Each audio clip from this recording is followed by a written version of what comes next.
Hello, everyone, and welcome to the Happiness Journey with Dr. Dan podcast, where every journey is worth living. My name is Dr. Dan, and I'm your host for today's episode. I'm a bilingual neurolinguistic programming and cognitive behavior psychotherapist specializing in anger management issues, both court-appointed and private, marriage and relationship coaching using the emotional focused therapy method, dissociative disorders, narcissistic personality disorders, depression, anxiety, dream analysis, and also provide life, business, and retirement coaching support. I provide individual one-on-one sessions in both French or English, and also do group settings. If you need any assistance, reach out to DMV Therapy and Coaching Services at 301-325-1550. And our website can be found at lifecoachddanamzallag.com. Today, I'm very excited to have for our second episode of season 25, a very special guest, author, and survivor of narcissistic husband, Darlene Greene. And just like every of my past episode, I will leave it up to the guests to properly introduce themselves, as no one can do a better job. Darlene, the floor is yours. Hi, Dr. Dan. So nice to be here with you. Thank you. Yes. So interesting background, right? We don't normally introduce ourselves in relation to our exes, but I did have the misfortune of marrying twice narcissists. I didn't even know what narcissism was with husband one, but I learned what it was in husband two. I've listened to many of your podcasts. Thank you for all of your podcasts and all that you're doing. You're very prolific, and they're just so wonderful. The short ones, the long ones, all of them. Thank you. Thank you. I wish I would have, I wish we had a podcast way back then, because when I was going through it initially, I learned a lot. I had the benefit of having a wonderful dad. So, Dr. Dan, my dad was the epitome of everything you would want a husband or a father to look like, full of integrity, treating my mom with utmost respect always, and us, always had every belief in us, and just never dawned on me that that someone was, lying or manipulative or controlling or any of that. And even though people around me saw the flags and even kind of tried to say things, I just thought they didn't know him as well as I did. They obviously didn't. And it's interesting how I let all of the little flags in my own body, the little hairs on the back of the neck that stood up, I ignored them. I didn't know anything about my animal brain back then. I married my first husband the weekend I graduated from college. So I was very young, in my opinion, now way too young to get married. But and our relationship had been distance for a couple of years, actually. So it's very easy for a narcissist to put on the charm, and actually they're very good at courting, I would say, very good. You know, yeah. So I went through a tough first marriage. He was emotionally abusive, physically abusive at one point. It was really when it became physical that I began to make plans to depart, and it took a toll on my health. I know that you had a guest talking about how much it can take a toll on health. And as I look back, I had to have my thyroid removed. I had to have, there were things going wrong that early, and I was pretty young in my life. I was passing out for no known reason. They were like, oh, you're dehydrated, or okay, but really, off to the emergency room, passing out. It was just things going wrong that I didn't, migraine headaches that were significant. And at the time, I was the kind of person that I thought, well, I can fix this. I just need to read a book. Right? I will read a book and I will fix our marriage, right? This is what I like everything I just learn and apply. And it just didn't work, because you're not dealing with someone who is honest or really presenting who they are. You'll love this quote when I was divorcing my first husband, which was pretty scary, actually. I just really wanted out of it alive. There was a time when I said, you did not present yourself as you really are. And he said, of course not. You would have never married me. And I was just like, wow. So I was pretty gun shy going into number two. And I, it was a very, they were very different. You know, husband number one was he was fun, smart, sort of photographic memory, could probably sell ice to an Eskimo, you know, just, you know, life of the party, extroverted, but really a dominant, powerful, charismatic character. Husband number two was less that way. You know, a couple of masters in engineering, graduated from the Naval Academy. I found that he was giving bread to the neighbor in a little tie and sweeping off the steps of the little old lady across the street, the snow and the ice. So by all appearances, I was like, what a nice guy, right? I mean, just really nice guy.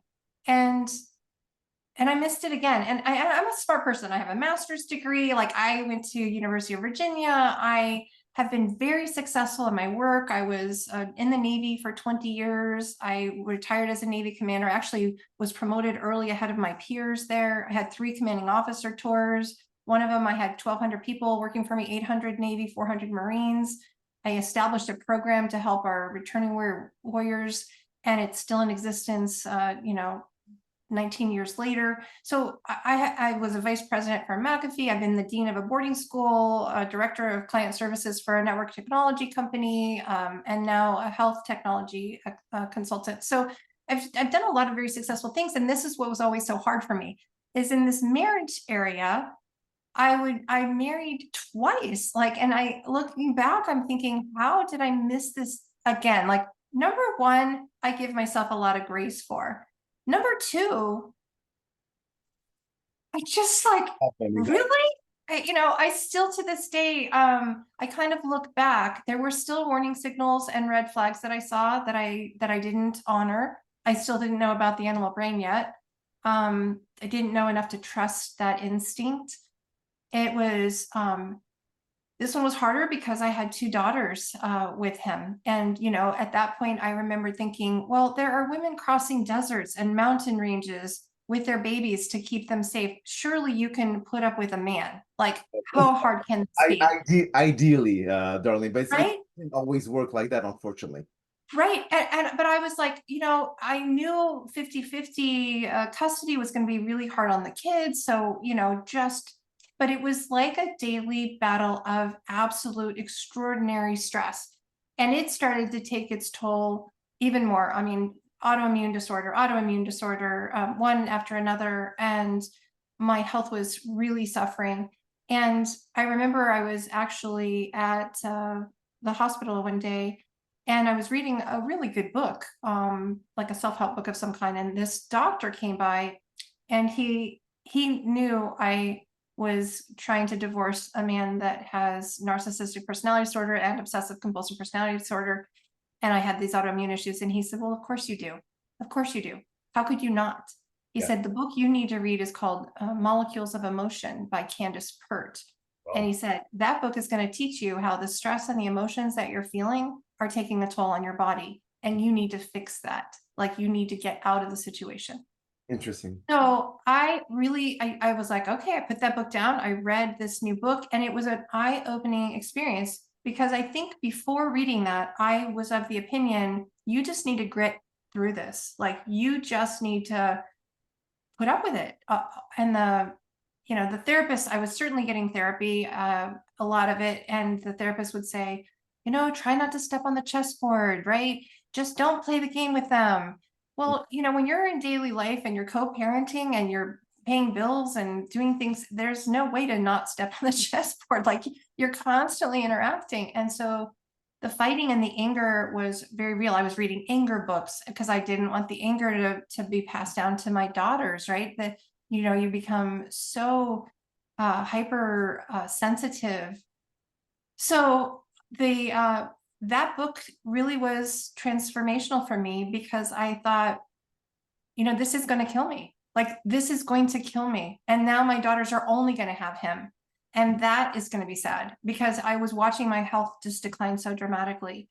And I finally thought, you know, the bravest thing I can do, the smartest thing I can do for my daughters, even if it ends up being 50-50 custody initially, which it was initially, not eventually, but initially, it's still going to be better if I'm alive. Oh, yeah, of And that course. sounds so dramatic. I know that sounds so dramatic, but it's true. It's really where I was. I agree. It was killing me. But let me ask you, Darlene, through all these challenges and those issues that you face with, because you said that your father was the ideal, was the epitome of a good man, treating his wife with respect, etc. So obviously, on the first time around, you didn't know those signs, the red flags of narcissistic Right. personality disorder, which in return, you cannot be at fault for accepting a man and going for it, knowing that there was something off about the way that he behaved, etc. But on the DSM-5, which is the Diagnostic Mental Statistic Disorder book, it does say that those who are dealing with NPD have what we call a hormone that is lacking, which is vasopressin. And it's not really something, it's like if someone has cancer, are you going to blame them for having cancer? And I'm not saying that NPD is okay, but there's different spectrums, such as autism, stage 1 to up to 4, or Asperger, which is the highly functional state of autism. So again, someone who's covered, malignant, vulnerable NPD, again, they all have different spectrum. So from the first to the second, have those behaviors been repeated somewhat similar to the first one, but yet you just said to yourself, well, I'm used to it, so I could handle the second one? Or you just Yeah, thought that, no, they were vastly different. I mean, they were vastly different. So I didn't recognize, in fact, it wasn't even until like the last 5 years that it even dawned on me that my first husband was a narcissist. I don't think I ever really even thought about him anymore, really, quite honestly. Like, it just was so far in the past, right? And it was just but there was a point. I knew he was controlling, manipulative, disingenuous, liar, right? There's lots of things. But I don't, there was something there's a lot of talk about narcissism now. It's a much bigger thing. I spent a lot of time focusing on how to explain narcissism to my children, my daughters, right? And that's a whole nother topic we can talk about. But the differences were so vast that I did not see it in my second husband initially. He presented very humbly. He presented very kindly, soft, gentle natured, generous, giving, easygoing.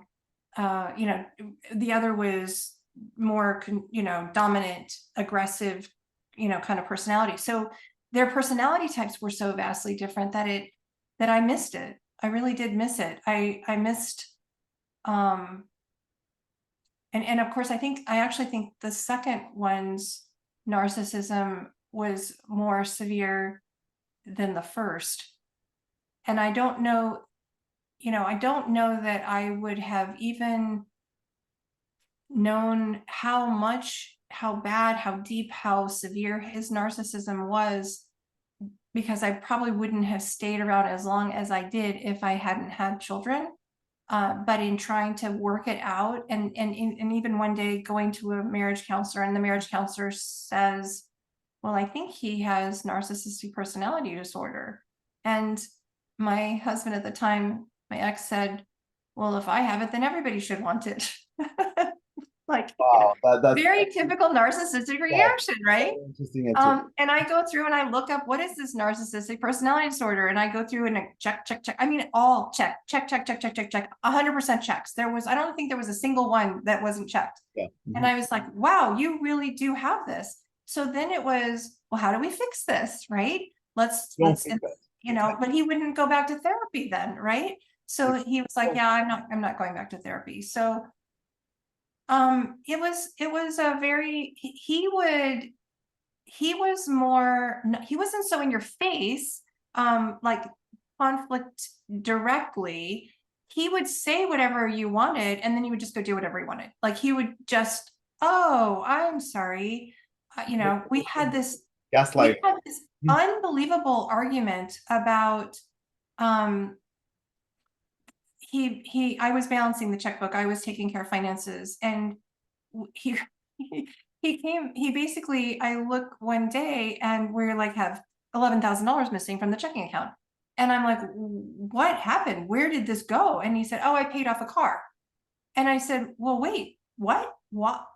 Let's, we need to talk about that. Like, I'm not sure we even have enough in the checking account to do that. And he said, no, I checked our ATM. And I'm like, oh my God, you're smarter than this. Like, there aren't things that have balanced or check, you have 2 master's degrees in science and engineering. You know better than this. And he's like, oh, well, no, you'd apologize. But I was livid, right? I said, that's at least a conversation. We should have a conversation. Well, guess what? Less than 2 months later, he did it again.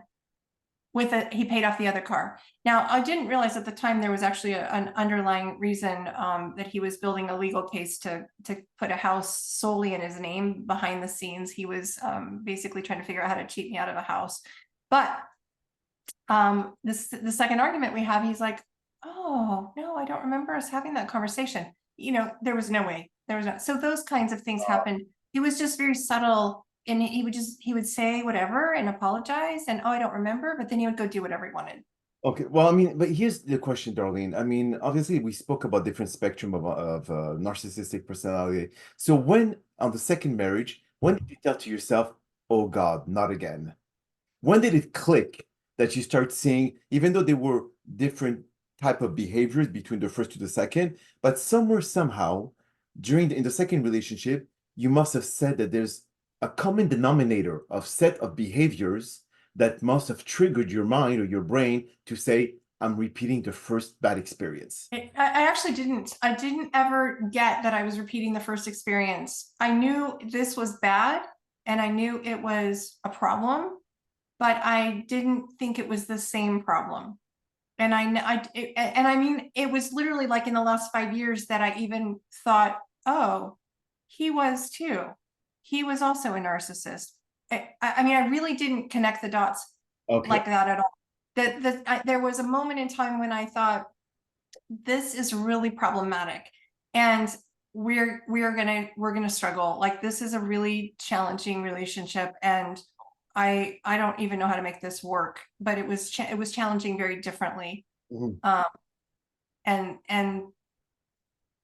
again, worked on books, worked on approaches, worked on, at this point I was smarter. Like in marriage one of the things that my first ex had said is, well, you didn't tell me what you needed.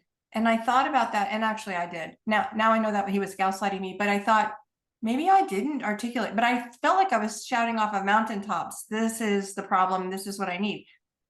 So marriage 2, I certainly went in understanding that I have a responsibility in this marriage to make sure that my needs are very clear and known, and to sort of stand up for what I need and not expect anybody else to understand how to love me or how to understand what I need.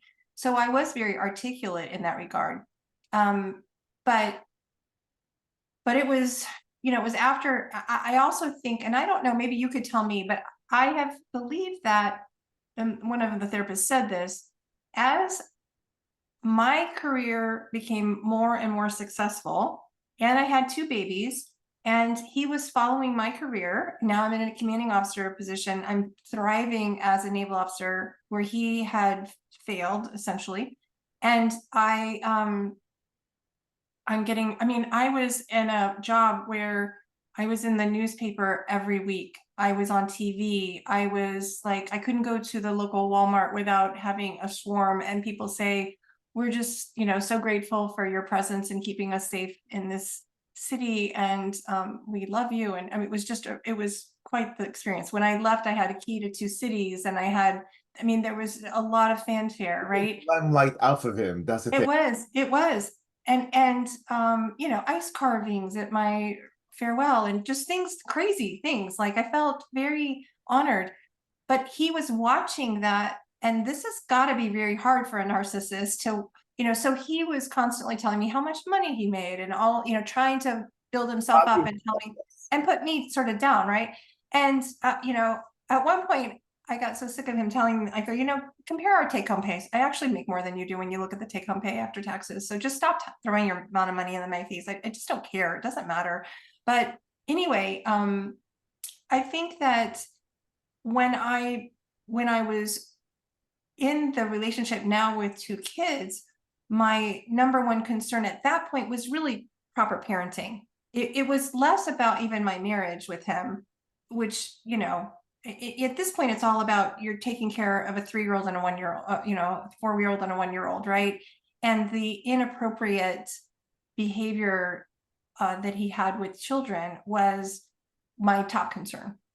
But did you feel threatened, Darlene, that after the first daughter, that you maybe didn't want to have a second daughter with him because of the type of behavior? I mean, what prompted you to accept? Yeah, no, I didn't see that improper behavior at that initial time. It wasn't really till after the second one. And that's where I wonder, I've heard someone say he became more and more entrenched in his narcissism as we moved, each place we moved, and each time I got more successful in my career, that it just became like almost like he got worse and worse and worse through that transition. Like I know people can bring out the best, but maybe my success brought out the worst in him. And so it became more and more flagrant. And I didn't realize, it really was, when they're babies, he's just not really helping. That's no big deal. That's not really harmful. That's just hard, right?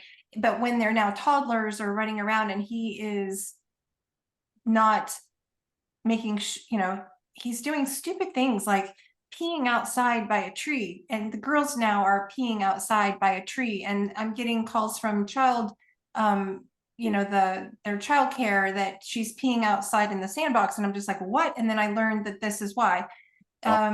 He gave my kindergartner a very adult book on how people have sex. Oh, And he called me from school, and he had gotten it for her at the library and checked it out and had given it to her. So, I mean, when I say inappropriate, vastly and wildly inappropriate things that were now just startling and shocking. And, we would have huge fights over these kinds of things. And, but this is done in a way to trigger you, Darlene. I mean, he knew deep inside, because look, your success superseded his. For him, he didn't know how to be able to gain back his power. The only way to do that is to trigger you to a point where you start creating fight, argument, so he can actually point finger at you that you're the one who's the culprit and he's the victim. Again, narcissistic people, this is how they operate. Oh, poor me. Oh, I didn't do anything wrong. She's the aggressive one. She's this, she's that. That's how you try to approach it. And this is very common textbook behavior of NPD. So he was out. I mean, he lost his status as in the pedestal. You took it back with your career. And the thing is that he needed to find ways to be able to bring you down to a point where you're the one who's going to be accused of behaving a certain way or behaving in an anger way or whatever it is. So that's how he tried to recuperate his power. And yeah, it's sad. It's very, very sad because they don't have an understanding of, because an adult behaving like that, giving his daughter a book about that only 18 and over should read, it's kind of like alarming. And I know that even though narcissistic people are somewhat trying to control their wives or husband, when it comes to the kids, they're still very loving. They act in a very nurturing way to their kids, but at the same time, they try to also give them some of their personality traits. So, but him is very conniving. I'm not sure exactly what was his purpose, what was his intent to behave the way. yeah. So that's impossible to read a narcissistic at this point. You're so right.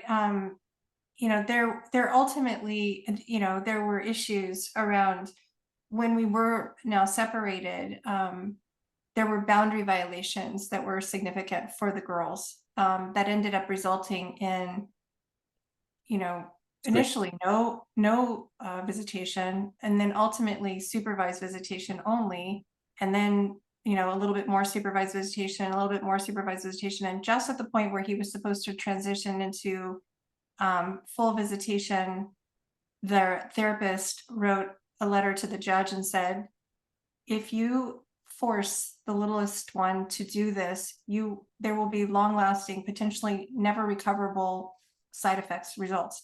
And so the judge put a pause to that and ended up, ultimately I ended up with full legal and physical custody. But it was a 10-year court battle. It was an $850,000 court battle.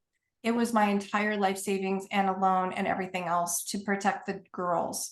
And so it was, and that's a different story that I don't get into because that's their story, but boundary violations from a narcissist were problematic. The girls had their own attorney, we had each of our own attorneys, and everything cost a fortune. And I ended up with PTSD just from the court experience alone. I would get a letter from, it was sort of like Monopoly money. You would get a bill. It would be $40,000 for this month. And you're just like, oh, oh, hyperventilating, because how do you even deal with that? It's just Yeah. insane. Oh, I mean, this is so alarming. So, I mean, the people who are listening right now, Darlene, the reason why people listen to this happiness journey is because they learn from others' experiences. They learn from how to be able to open their eyes when they're supposed to open them, how to be lenient, how to be more accepting, etc. What you're going through is something that I'm sure millions of people are. Okay, maybe not to that magnitude, but something similar. So, what would you tell the listeners, Darlene, when it comes to going through those kind of experiences and how to be more vigilant, be more um, in control of their own lives? And I know they will all Mhm. find ways to be able to gain your trust and then destroy it, etc. But do you recommend anyone on what they should do when they feel the first sign of narcissism? Yeah, first educate yourself on narcissism, get into therapy, because it's helpful. The validation of you're not crazy, the gaslighting, all of that, like understand and have somebody beside yourself saying, no, you're actually right on point here. And then get out of the relationship and get as far away as you can, as fast as you can, because there is No, no making it work, no, right? You can read all the books and you can try all the relationships. There's a million things you could try, but you are only going to frustrate yourself and beat your head against the wall. And I do want to say that there is happiness afterwards. There is adjustment afterwards. There is, freedom. it's a phase, it's a transition, it's a period. It has a ability to, I mean, I came out of that certainly with a mindset of I'm never getting married again, Yeah. never going to date again, much less get married again, right? It's never going to happen. And if I do, I'm going to have basically a panel of friends who basically present a guy to me because I don't trust my own judgment at No. all anymore. Right? There was all of that. But I will say that there is life after all of it. And the hardest decision of all of that was leaving, was actually walking out the door and moving out and starting the process of separation and divorce. That was the scariest moment of all of it. Mm, And I will say, having the courage to do that, there was so much peace and joy and happiness on the other side of that. So it was such a relief. And you can't even forecast how much relief and peace and joy you can have just on your own. You'll figure it out. You'll figure it out. yes, beautiful. I know that you're an author. So can you tell our listeners before we conclude the podcast, where can they find your book and what is the title of it, please? Yeah, it's called Become Empowered: Echoes of Grace and Strength, Real Life Stories of Women's Transformation and Triumph. And the author is Sabine Kvenberg, with 12 contributing authors, and I'm one of the contributing authors. It became a national bestseller in the first month out this year. It's available at Amazon, and it's really inspiring. A lot of women who've gone through very, very tough challenges in their life and how they have used that challenge to become stronger and infinitely more capable and successful and happy. Beautiful. Well, do you have any like videos of your own experience on YouTube so people can actually watch, or is it something that you didn't want to divulge too much information about what happened in your previous marriage? Yeah, no, I honestly don't spend a lot of time Okay. thinking about my first two exes living in that world. I will say that I was blessed to marry the most wonderful man many years later, who is a gift from God, and just who was a beautiful human being, like absolutely my favorite person on the planet. Funny, kind, generous, absolutely a beautiful human being.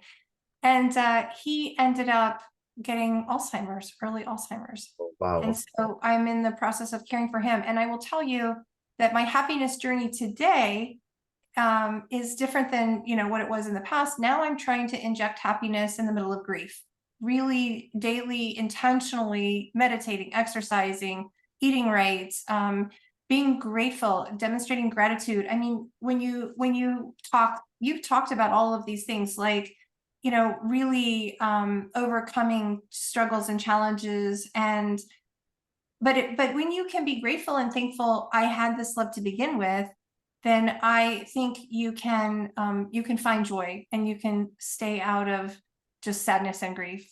Beautiful. But my website is IamReversedAging.com. So that's where people can connect with me.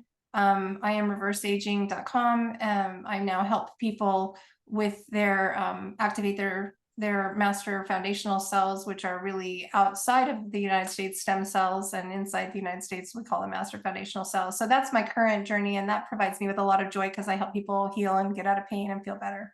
Excellent. Well, Darlene, that is all the time that we have for today's podcast. I really appreciate you taking the time out of your busy schedule to join us. And thank you again for participating and inspiring our many listeners with your incredible story. Now, we hope that you've all enjoyed today's episode. And I'm also very excited about the many upcoming guests that we have scheduled for season 25 of the Happiness Journey podcast, filled with inspirational stories, just like the one that you listened today. Now, here are some concluding words of wisdom. To all survivors of narcissistic relationships, your strength, patience, compassion is extraordinary. Day by day, you navigate challenges few truly understand, yet your dedication never wavers. Remember, your kindness and resilience make a profound difference, even when it goes unrecognized. Take moments to care for yourself, knowing that your well-being matters too. You're a pillar of support and a beacon of love, bringing light to those in need. My name is Dr. Dan Amzallag, and you may all keep pursuing your amazing journey in life.